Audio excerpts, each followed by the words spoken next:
যে আজকে ইচ্ছা হলো দুধ চা খাবো। দুধ চায়ের মধ্যে আমি মৌরি দিয়েছি। অ্যাকচুয়ালি আমি একটা ব্লগে দেখেছিলাম একজনকে মৌরি ঠৌরি দিয়ে করতে, তো আমিও তার জন্য দিয়েছিলাম। আমি অনেক আগেও একবার করেছিলাম, সেটাও খেতে বেশ ভালো লেগেছিল। মৌরি, এলাচ, দারচিনি পাউডার, লবঙ্গ, আদাটা দিইনি, শুধু আদাটা দিলে আরও ভালো। আদাটা দিইনি। আজকে স্যাটারডে, আজকে বর সকালে অফিসে গেছিলো, এক্ষুনি এলো। এক্ষুনি না, একটু আগেই এলো। আজকে ওয়েদারটাও বেশ ভালো। এই সন্ধে দিয়ে এখন চাটা করছি, বেশ ভালো লাগছে। আর আমি এখন প্রথমে বানিয়েছিলাম, মানে অনেক দিন আগে না, আমার মাও খায়নি। আমার মা এত দুধ চা খায়, আমার মাও মনে হয় মৌরি দিয়ে খায়নি। আমার মাকে আমি বলেছিলাম, মা বলছে কি ওইসব তুই খা। তো আবার বেরিয়ে যাবে, চাটা খাবে, চাটা খেয়ে আবার বেরিয়ে পড়বে, দরকার আছে।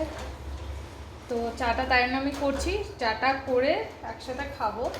ওখানে বসে আছে, চাটা খেয়ে বেরিয়ে পড়বে। আমি তোমাদের সাথে মেবি রেসিপিটাও একটা না একটা শর্টসে আমি শেয়ার করেইছি,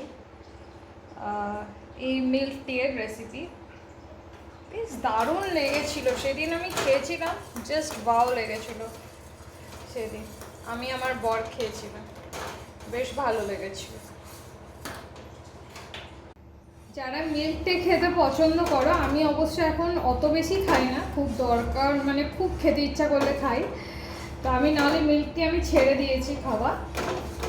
আমি কাপের মধ্যে জ্যাগারি পাউডার নিয়ে নেব, গুড়ের পাউডার, তারপর মিল্ক টিটা খাবো। আর অনেকক্ষণ ধরে ফুটাচ্ছি যাতে একটু ফ্লেভারগুলো যায় চায়ের মধ্যে। অনেকক্ষণ ধরে ফুটাচ্ছি। এখন চা পাতাটাও একটু পর দেবো। এ দেখো কালার আসছে আস্তে আস্তে। তো দেখো কালার চলে এসছে, হয়ে এসছে আমার।